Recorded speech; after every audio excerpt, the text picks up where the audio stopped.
Fleet Mobility Today. Seems like everywhere you turn these days, it's electric vehicles this and electric vehicles that. It really does feel like it's taking over the conversation, doesn't it? It does, and of course, it's exciting. But when it comes down to it, is it actually cheaper, or what's the reality? Right, the actual cost. Yeah. So in this deep dive, we're going to look at South America. Okay. And specifically, we're going to compare the cost of fueling your vehicle. Right. With gasoline or diesel versus electricity. Sounds good. So we're using some recent data from Fleet Mobility today. They've got numbers from December 2024 for fuel and then June 2024 for electricity. And we're going to use the average car efficiency figures of 10 kilometers per liter for fuel and 7 kilometers per kilowatt hour for electricity. That's a good standard. And they did a comparison across a few different countries: Colombia, Brazil, Chile, Peru, and Argentina. Okay, got it. So where do we start? Well, let's start with those gas prices. The thing you'd probably feel first on a South American road trip. Yeah, okay, that makes sense. According to the data, Chile has the most expensive gasoline, like way more expensive, a whole $1.27 per liter. Whoa, that's a lot. But on the other end of the spectrum, Colombia is actually pretty affordable, only 93 cents a liter. It's a big difference right there. Huge difference, yeah. What stood out to you when you first took a look? Well, the thing that pops out right away is Argentina. Okay. They have the highest diesel prices, even higher than gasoline. Wow. At $1.19 per liter. Yeah. And of course, you can't forget about Brazil. Ah, yes, Brazil, famous for their Ethanol. Brazil has been using ethanol as a fuel source for quite a while now. For decades, in fact. I remember hearing about their ethanol program. They use sugarcane, right? Yeah, they get most of their ethanol from sugarcane. So is ethanol a good alternative to gasoline then? It definitely has the potential to be more sustainable. In what way?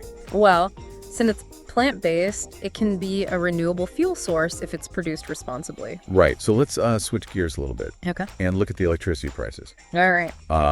And here we're looking at both household and business rates. Yeah. And I think this is where things get kind of interesting. Yeah, for sure. So we were just talking about how Argentina has those really high diesel prices. Right. But then when you look at their electricity costs, they're incredibly low. Yeah, it's pretty amazing, actually. So households pay 6 cents. 6 cents. Per kilowatt hour. Yeah, and businesses pay 9 cents. That's incredibly cheap. I mean, what is driving those low electricity prices in Argentina? So they have a couple of things going for them. Okay.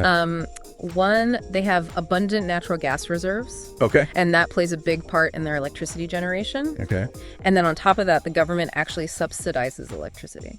Interesting. So government policy is playing a big role there. It is. Interesting. Yeah. So we've established that it's generally much cheaper to run an EV on electricity than it is to fill up with gas or diesel, at least in South America. But I'm guessing there's more to consider, right? Oh, absolutely. We can't just focus on the cost per kilometer. What else is there? Well, take charging infrastructure, for instance. How easy is it to find a charging station when you're out on the road? That's a big factor. Especially if you're going on a longer trip. Exactly. And then there's the cost of actually buying an EV. Even though they're getting cheaper, the upfront cost is still higher than a comparable gas-powered car. Yeah, that's true. We also have to think about the variety of EV models available in each country. In some places, the choices might be pretty limited. And then there's the energy mix of each country. Energy mix. Yeah, so like how they're generating their electricity. That makes a lot of sense. So I guess it's not just as simple as saying a country with a higher cost of living will have higher energy prices. Exactly. There are a lot of different factors that contribute to those prices, like Chile and Peru are good examples of that. How so? Well, both countries have relatively high costs of living, but their energy prices are pretty different. Okay. So in Chile, the strong economy and high energy demand, that could explain the really high fuel prices. But their electricity prices, especially for businesses, they're actually pretty competitive. Interesting. And then Peru is kind of somewhere in the middle, both for fuel and electricity. So it sounds like the energy mix plays a big role. Definitely. So let's talk a little more about that. What are some other ways these countries are generating their electricity? Yeah, good question. So other countries, they've got a more diverse energy mix. Like Brazil. Exactly. Brazil uses a combination of hydro, wind, solar, and yes, still some fossil fuels. So they've got it all. Pretty much. And that mix, it can actually lead to some price fluctuations because, things like weather patterns, they affect hydroelectric output. And then, of course, the global price of oil, that impacts the cost of fossil fuel-based generation. Yeah, so a lot of moving parts. Oh, tons. And Chile, they've also been investing in renewables, particularly solar power. So working to diversify their energy sources. Exactly. Yeah, it's just crazy how interconnected everything is, right? Yeah. Like economics, policy, resource management. Absolutely. It's easy to get lost in all those numbers, but I think it's important to try and make it real for people. So the government has a pretty heavy hand in this. Yeah, absolutely. Interesting. Okay, so we've got, we've laid out fuel prices, we've laid out electricity prices. But the real question is, how does this all translate to the actual cost per kilometer driven? Yeah, that's what we really want to know, right? Exactly. Can you kind of walk us through that? Yeah, so for example, in Argentina, with those really low electricity prices, driving 1 kilometer in an electric vehicle, it costs a fraction of a cent. Wow, that's amazing. Yeah, and even in a country like Chile, where electricity is more expensive, it's still significantly cheaper per kilometer compared to using gasoline. Okay, so it seems like even with some variations in electricity prices, there's a pretty clear cost advantage for electric vehicles in these South American countries, at least some of them. It is some of them, yeah. So what does this mean? What implications do you see this having on, consumer choices and just overall adoption of electric vehicles? Well, I think it's complicated, right? Yeah. Cost is just one piece of the puzzle. Of course, yeah. You also have to think about things like charging infrastructure availability, people's perception of electric vehicles, and government incentives. Of course.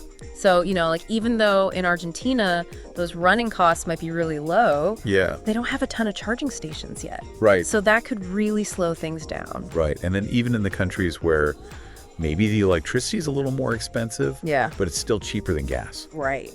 It might not be enough of a difference to really get people to make that switch. Yeah, especially if there aren't other incentives like tax breaks or, reduced registration fees, things like that. Yeah. So you really need that combination of factors to make it work. It seems that way, yeah. I'm curious, when you think about the bigger picture here, how do you think this positions South America in this whole global shift towards electric mobility? It's a good question. And I think a country like Argentina is really interesting because they have such low electricity costs. Yeah.